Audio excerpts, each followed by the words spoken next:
Hello, welcome to World Insight on CCTV News. I'm Wang Mengmang in Beijing. Coming up on today's program, protests in Washington. As the contentious presidential election nears, criticism have mounted about the influence of money in American politics. Are reforms needed? And ahead of World Book Day, we examine growing literacy and the move toward digital publishing. We start our show with the latest on the U.S. presidential elections. Billionaire Donald Trump and former Secretary of State Hillary Clinton won sweeping victories in the New York primary Tuesday, boasting their bids to secure the Republican and Democratic nominations for the White House. Now, this comes the day after the end of a week-long mass protest outside the U.S. Capitol against the influence of money in American politics. Protesters believe money is dominating U.S. democracy. Is that the case? Take a look at this. Winning big in their home state, Hillary Clinton clinched victory of the presidential primary in New York, the state she's represented for 8 years. The race for the Democratic nomination is in the home stretch and victory is in sight. Clinton's victory will help her regain momentum after a series of losses this month. On the Republican side, New York native Donald Trump also rose easily to victory. One of the big problems is the economy and jobs, and that is my wheelhouse. Trump notched his biggest win yet, helping him take a step away from a potential brokered Republican convention. With the Empire State competition complete, candidates are now moving to contests in other states across the country. Over the past week, the real action has been in Washington, D.C., where hundreds took part in a mass demonstration at the U.S. Capitol building, protesting against the influence of big money on American politics. It defines U.S. politics. Our democracy is deeply corrupted by the dominance of big money within our politics. It's a fraction of the wealthiest 1% who fund our elections, and the American people are tired of that. We know that this campaign finance system is corrupt. We know that that is it's not working as a democracy for all, and we want it to change. Protesters believe donations from big corporations and billionaires have drowned the voice of the public. They're fighting to restore protections against voter discrimination and overturn the Supreme Court's 2010 Citizens United decision. The decision led to a surge of super PACs, or super political action committees, which can accept unlimited contributions from individuals or corporations.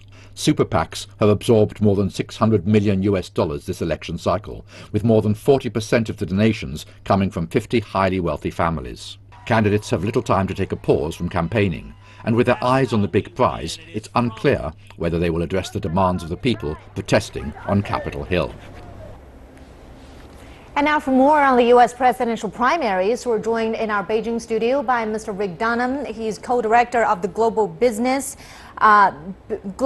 Journalism Program at Tsinghua University, and he served as a Washington, D.C. bureau chief of the Houston Chronicle. It's great to have you with us. Good to be here. And also in Chicago, we have Ms. Laura Schwartz. She's a political commentator who worked at the White House during the Clinton years. Welcome, Ms. Schwartz, to World Insights. And now let's begin with you, Mr. Dunham. We understand that money in politics is your specialty.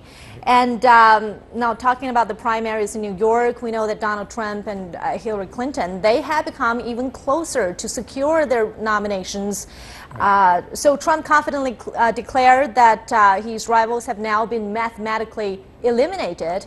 And Clinton says that her victory for the Democratic nomination is now in sight. So who do you think is going to win? Well, a quick analysis, I would say Hillary Clinton has it just about wrapped up right now.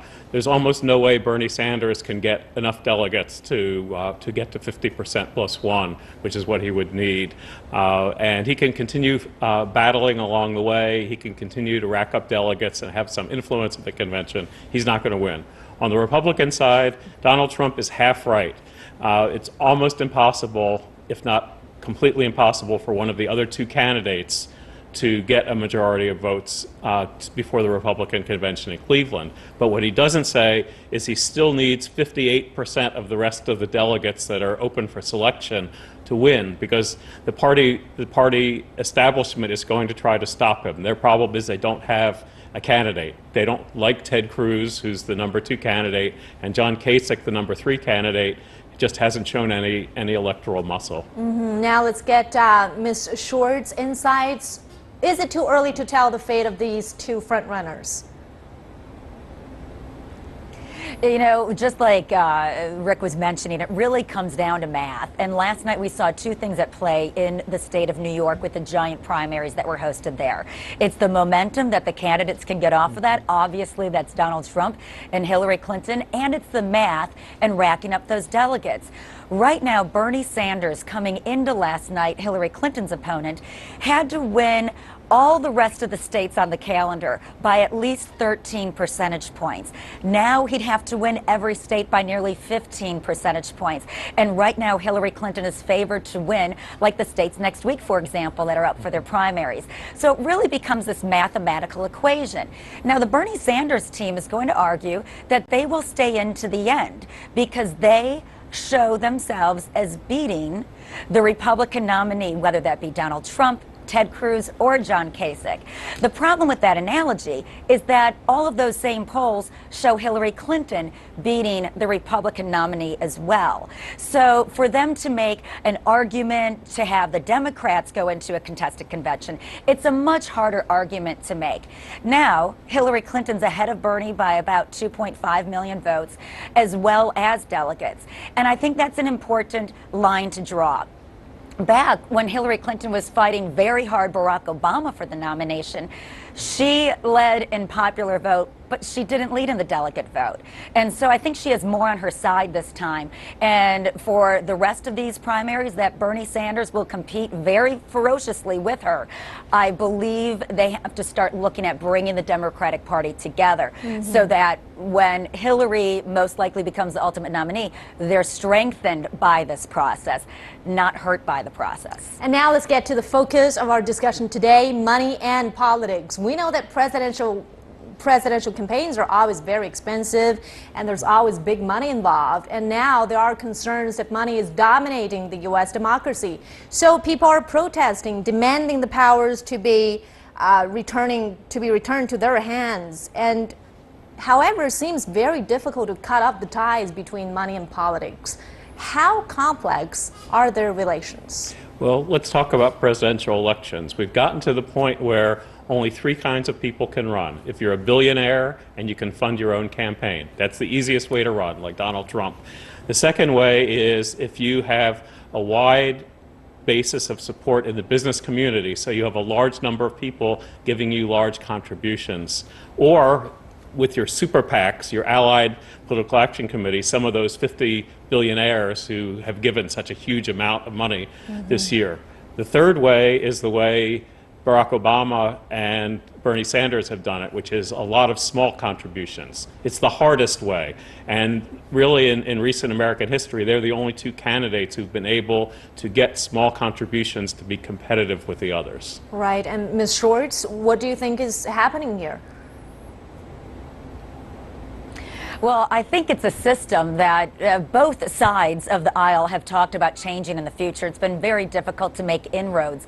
And hopefully after this campaign, which is the most expensive in the history of the United States presidential elections, would make an impact for whoever is the next president and the Congress of the United States to take a look at campaign finance laws and do some further revision. In the meantime, it costs a lot to run a campaign. Now, I think caps are good. The super PACs kind of, go off on their own way and they can't be identified directly with the candidate's campaign. The candidate's campaign can raise $2,700. Now, Hillary Clinton had a string of fundraisers this last weekend hosted by George Clooney and his wife Amal. They raised an incredible amount of money. Her motorcade was showered with dollar bills along the path by Bernie Sanders supporters, and it's getting a lot of notice, and that is a good thing. But I think it's also very important to sort of identify over on the Democratic side as well as the Republican side, you've got the Republican National Committee and the Democratic National Committee. Well, the independent campaigns can raise $2,700 a donor. The Democratic National Committee can raise $33,400 from a single donor to go to things like down ballot races in the Senate, gubernatorial, races and so that's forth. Certainly so a even when huge that gap. big bucket is being Ms. raised, Schwartz, let me just jump in here yes, and ask but you when this. that bucket's raised, it's not all going to the individual candidate. Well, Donald Trump and Bernie Sanders, they both have accused Hillary Clinton of taking a lot of money from donors from the wealthy Wall Street companies. And do you think that by making these claims, are they being serious about reforms, or are they just trying to take advantage of the public anger to buy votes, Mr. Donham? Well, I think in Hillary Clinton's case, she has endorsed campaign reform, but she's living in the system, and she's mastered the system in 2 elections. I mean, I covered the Bill Clinton White House, and he was a Democrat. He was the first Democratic president who made serious inroads in the business community, in the emerging technology community, with Wall Street, and with a new generation of business executives. She has capitalized on that. She really has built on what he had, and she's even stronger. The big change that's taken place is in the political world, the feelings of voters. There was an exit poll in New York. Both party voters, Democrats and Republicans, said that Wall Street does more harm to the economy than good. And this is in the home state of Wall Street. So I think the big change is that there are a lot of angry voters, angry at especially the financial system. And why do you think people are so angry about the big money that's involved in politics, Ms. Schwartz? Because the Main Street can't identify with Wall Street, especially when it comes to influencing campaigns through money, which has been a rigorous debate and a good debate to have. But I think it's also very good on both sides of the aisle when people have been accused of taking money from Wall Street, or their super PACs taking money from Wall Street. Hillary Clinton just last week in a debate said to Bernie Sanders, you know, I'm really tired of you always talking about this, because you show me one thing in my record as New York State Senator, or as Secretary, you know, of State, where I ever gave a return on that money. And I think that that's the right question for anybody being attacked to ask, because you won't find that in all cases. And so I think it's important to fix the system going ahead. But for now in the race, if you're under that attack, hey, money's necessary, like Rick said, you're in the system now, you've got to use it to your full advantage to become president and truly enact the solutions to the problems that are facing us. And that goes for either side of the aisle. And it seems that things have changed a lot since the 1990s and early 2000s, when it was not as problematic to reach out to the pockets of Wall Street. But the financial crisis seemed a turning point. It seems that associating or being close to companies that brought down the economy was problematic. Is that why we're seeing this change in mentality? Well, I think there are 2 things. One is political, one is legal. You've identified the political one, which is the change in Americans' feelings about big companies, about Wall Street, financial companies. The second is legal. In 2010, the U.S. Supreme Court decision in Citizens United said that basically corporations have the same free speech rights as people, which means to give unlimited amounts of money for political causes as long as they are not directly advocating the election of a candidate. And what that's created is an industry of what's called dark money or black money, that we don't know who is giving it. Their names of the groups always are Americans for Good Government, Americans for Democracy, things like that sound good. We don't know who's funding it. We may never find out. Some of them we find out, but it's after the election. So that has created a lot of suspicion in a lot of people's minds. So it's a combination of that legal decision, which really changed the way campaigns are funded and helped the Republicans take over Congress in 2010 and keep it in 2014. You talked about the political and the legal perspectives. What are your insights on this, Ms. Schwartz? What about the political perspective of this change? Well, I think number one, and as the Democratic candidates have all stated, they want to overturn Citizens United as fast and as quickly as they can. And that's why they would like to get those down ballot races, because it's not just the president. Otherwise, Obama would have done this earlier. You have to make sure you have the party and the will in Congress to help. And so that's why I think you'll see the Democrats, as they continue the conversation about overturning Citizens United and putting in real campaign finance reform, it's not just about voting for that nominee of the party. It's voting for those up for the senatorial positions and the congressional positions. It's going to take a village to repeal such a landmark Supreme Court decision. Now let's take a look at what politicians have been saying about this trend. Even politicians have questioned whether the influence of money has harmed the essence of U.S. democracy.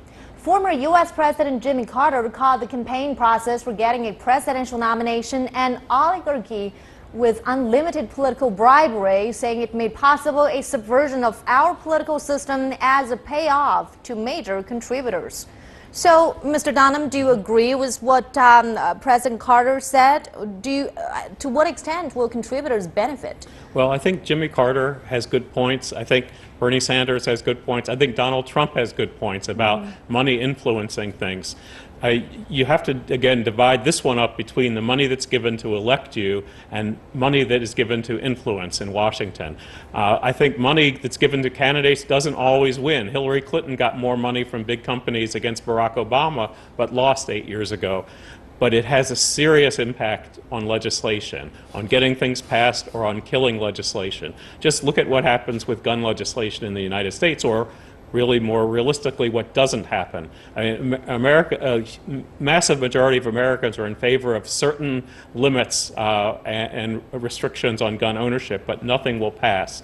And you follow it on any number of subjects. Right now, the financial industry is trying to either repeal or change some of the reforms that were enacted after the financial crisis. Again, this election could matter a lot in whether that happens or not. They're putting a lot of money into elections to try to do that. So I think that's what you need to watch. Money gives you an entree. It opens the door. It means that the elected official will listen to you. Whereas if you're an average person or even the group outside the Capitol, you don't have entree. You're not going to have a senator open the door and invite you in. And that's right. If we cannot completely cut off the ties between money and politics, Ms. Shorts, do you think at least we can try to, reduce the influence of money? Absolutely. I think that is something that will have to be on the agenda no matter who wins in November, because not only is the world taking note of this system in America through the media coverage, which is well-deserved light shed on it, but the people in America just don't want to stand for this anymore. And it's not even divided up in the geographic or demographic divides in our country. Everybody's sick of it. But what's interesting is even after you raise that money, how you spend it can be both effective as a candidate and ineffective as a candidate.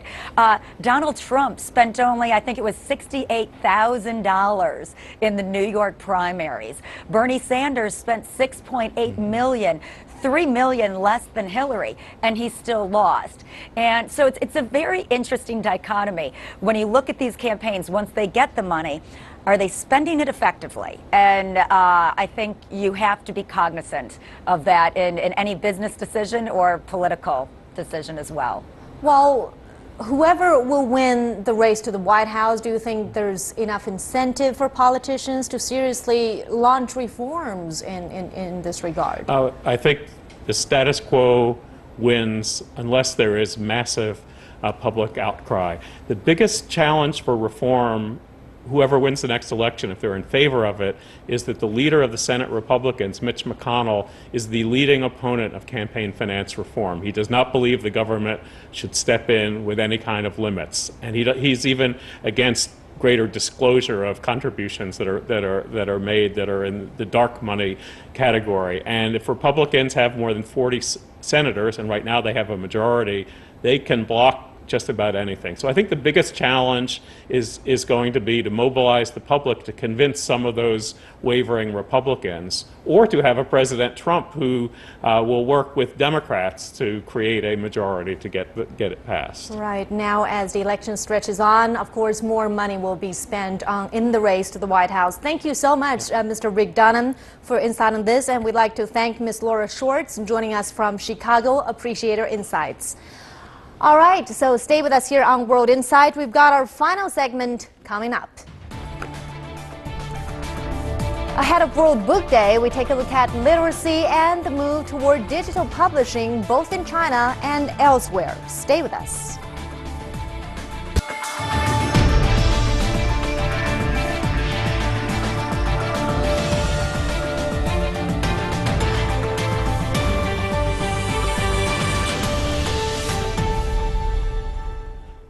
Welcome back. The 20th World Book and Copyright Day, also known as International Day of the Book or World Book Day, is coming up this weekend.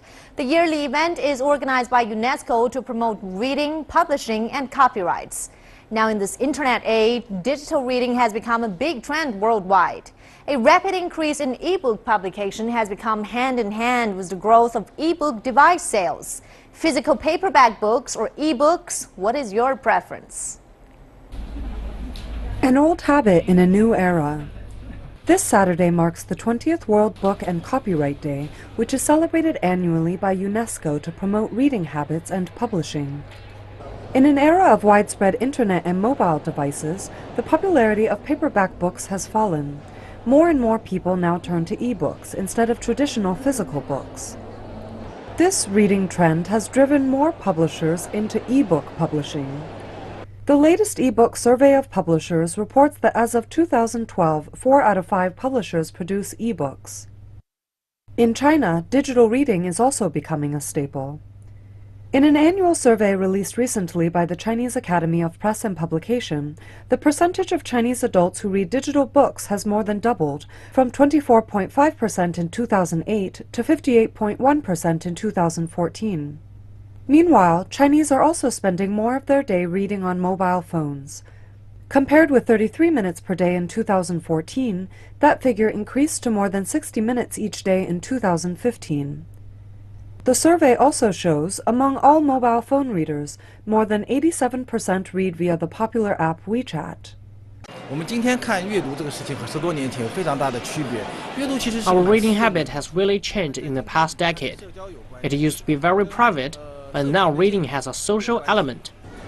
This weekend, perhaps you'll contemplate reading, but will you pick up a physical book or will you purchase an e-book online? Now, to get more in-depth discussion into this, we have in the studio Professor Teng Jimeng from the American Studies Center at Beijing Foreign Studies University, and also Ms. Li Hua, Associate Professor of Creative Writing from the English Department at Renmin University of China. Welcome. And in Washington, D.C., we have Dr. Imani M. Cheers. She's Assistant Professor of Media and Public Affairs at George Washington University. Welcome, Dr. Cheers. And now let's begin with sharing some latest readings from all of you. Which book have impressed you most? Well, I'm reading Liu Cixin's Santi, Three-Body Problem, which actually impresses me so much with the hard science, with the sci-fi side of this very particular book. At the same time, I'm also teaching history, and I'm reading some history books, a biography of Abraham Lincoln, by Mrs. Goodwin, which is also a very powerful book. But do you read paperbacks or It's all paperback? paperback. I'm sorry, I'm old school. I'm old-fashioned. What about you, Ms. Lee? Do you read on paperbacks or digital forms? Paperbacks for me too. And I love Walden. And so recently I've been reading this again, together with my students. And Dr. Cheers, what's your preference? My preference is definitely hardback books. I just finished Sonda Rhimes, her book, The Year of Yes, and I have a toddler. I have a 2-year-old boy, so I'm reading lots of Dr. Seuss and in particular lots of Sesame Street books, all in hardback. Right. And now we're entering this information fragmentation age. A lot of people are reading online and on mobile devices. So why do you think that trend is entering our lives? Well, I think it's because of technology. Over the past 15 to 20 years, China is catching this very particular change. I think China, on the one hand, as a developing country, is busy producing technology. At the same time, the Chinese people are also kind of consuming the very technology that we have produced. And so, in a sense, this very trend started way back, like 15 years ago, and we are right in the middle of this very change. And the change basically dictates the Chinese reading public would switch to this very electronic reading instead of this paperback reading. For us, I mean, faculty, teachers and professors at the universities, we actually never had the luxury of reading on that electronic devices because it's not that very convenient. I mean, let's put it this way, it's not convenient. It's so very fragmented. And instead of the books that you have on your desk, but it's out there, I mean, in a very fragmenting way.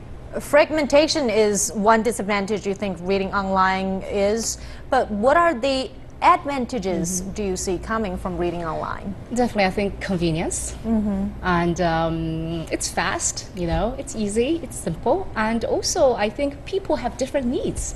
So we cannot say you have to read this kind of book. That's right. Reading is a very individual experience. I think so, yes. Yeah. What about you, Dr. Jeers? What do you see as the advantages and disadvantages of reading online and on mobile devices?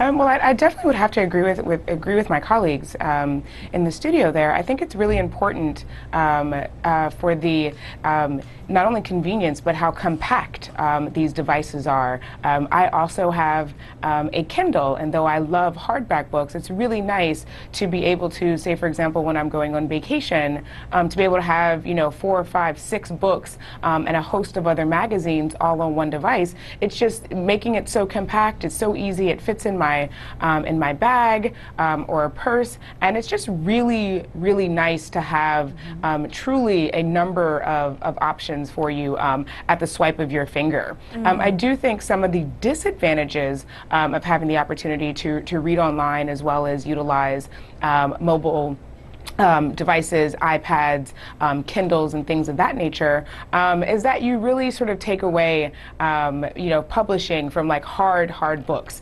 So I'm, at George Washington University here in DC. I still require my students to purchase hardback books, which some people might consider a little outdated. But I think it's important for them to be able to hold a book. And I know that in some of their other classes that they don't have that opportunity. It's just the online versions. Well, even though all of you here, and including me myself, belong to this group of hardback readers, we can't ignore the fact that so many people are going digital. And now, along with paperbacks, it also seems that a number of physical bookstores are also on the verge of disappearing. But Amazon opened its first real bookstore last year. Do you think that buying books from bookstore is a good habit? Is it a good way of, increase your sense of appreciation for knowledge, Mr. Tang? Well, absolutely. I think this bricks and mortar kind of sort of bookstore will continue to contribute to this very serious reading and intellectually inspiring reading, because, on one hand, if you're in the book, on the very site of this very bookstore, you just feel the book, you just browse through this very book, and you feel the very, in a sense, the beauty, perhaps, and you smell it. Reading requires different kinds of senses, for example, the sense of touching, the sense of smelling, perhaps, and of course the sense of sight, right? You got to read it, you got to see it.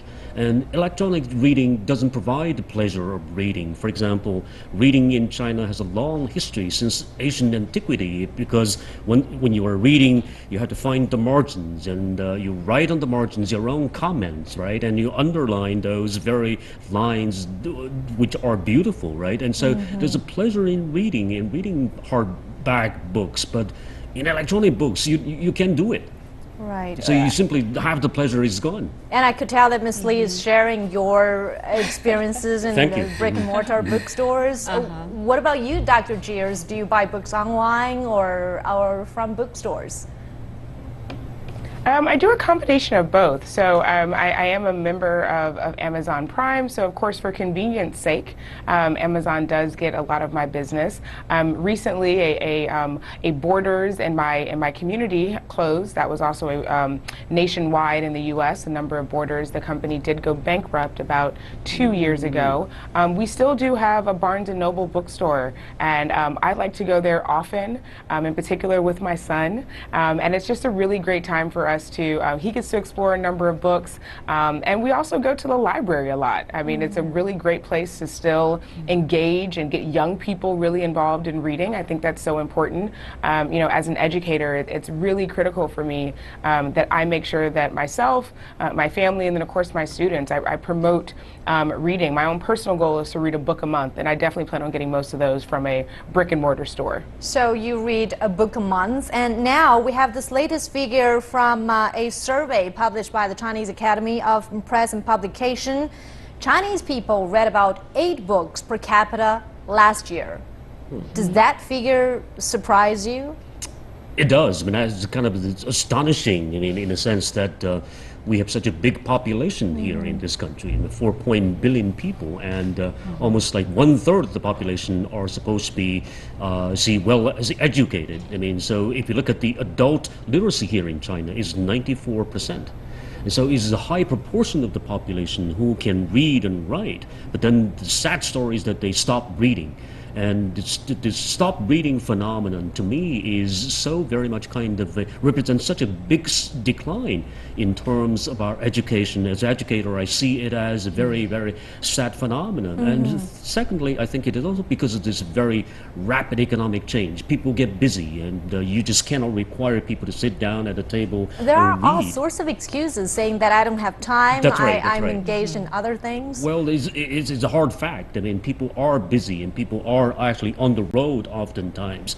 And so if for example, when I came here, I mean, I was riding on the subway and I saw a lot of young people reading on their electronic devices. That's right. And it's all, for example, I've been observing these people. Most of these people are reading easy short stories and kung fu stories and sometimes very light affairs. I mean, stuff like kung fu and romance. Yeah. And it's very similar to Japan. If you see, I went to Japan once and I asked one of my colleagues, and he said almost 60% of reading on the subway, on the electronics devices, are actually, romance and easy stuff. I mean, it's not The serious. number of books Japanese read every year is so much higher than what Chinese do.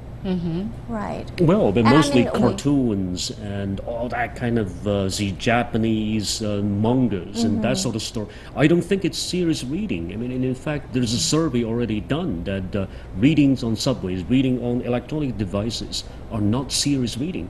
And also, you mentioned this trend. It seems that people are now abandoning some serious reading or intellectually enriching reading, and instead they're in favor of, easy reading. So is that what you have observed, Ms. Lee? Well, I think so. Even for myself, I noticed this trend. I think we're so busy pursuing something, and I found that 3 years ago it took quite a while for me to calm down and to start to read Walden again. And so I'm not blaming my students. I think we are all in the same boat, and I think as a part of the modern race, we're not alone. And so I think instead of blaming, this is not serious reading or whatever, I think we have to really search within our hearts. What is it that we really need? Can this kind of reading satisfy me or something else? And we really need to reach out to each other, to help each other, to share with each other more, I think. That's right. Dr. Cheers, is that the same thing in the U.S. where people are reading less books and they're in favor of more, easy reading books? It's interesting because I definitely think that the trend in particular here in the United States is that to really get young people reading there's series. Okay, so there's a number of artists and authors who are trying to find ways to grab young people's attention. I think obviously the global phenomenon of something like Harry Potter. We even saw it with that's J.K. Rowling's, and then she's now re-releasing another book coming out that will eventually become a film. So when you have these larger fantasy worlds, I think it's really engaging for young people and adults. I know also we had Suzanne Collins with the Hunger Games trilogy, which is another, that final film just came out last fall. And I think it's really interesting to see the way in which instead of one-off books, but these more, as I mentioned, fantasy series books have really taken off and gotten young people involved in reading as well as their older counterparts. So I don't know how much about serious reading. We're still, people want to read to literally go to another world. They enjoy sort of taking themselves out of their daily lives. And I think that's the fun part of reading, that you get to really transport yourself somewhere else and enjoy a story that's hopefully obviously very captivating and engaging. So we're still reading. I think young people and adults are still reading. I just think, again, sort of the type of books that we're reading are shifting at current, academic and literature rates. So we are definitely seeing different preferences in different societies. What do people's changing taste in books tell us about the development of our societies? Well, I think China is definitely developing very fast, and I think it is very natural. Right now we see this happening. And I think as part of the society, I think I noticed that in myself.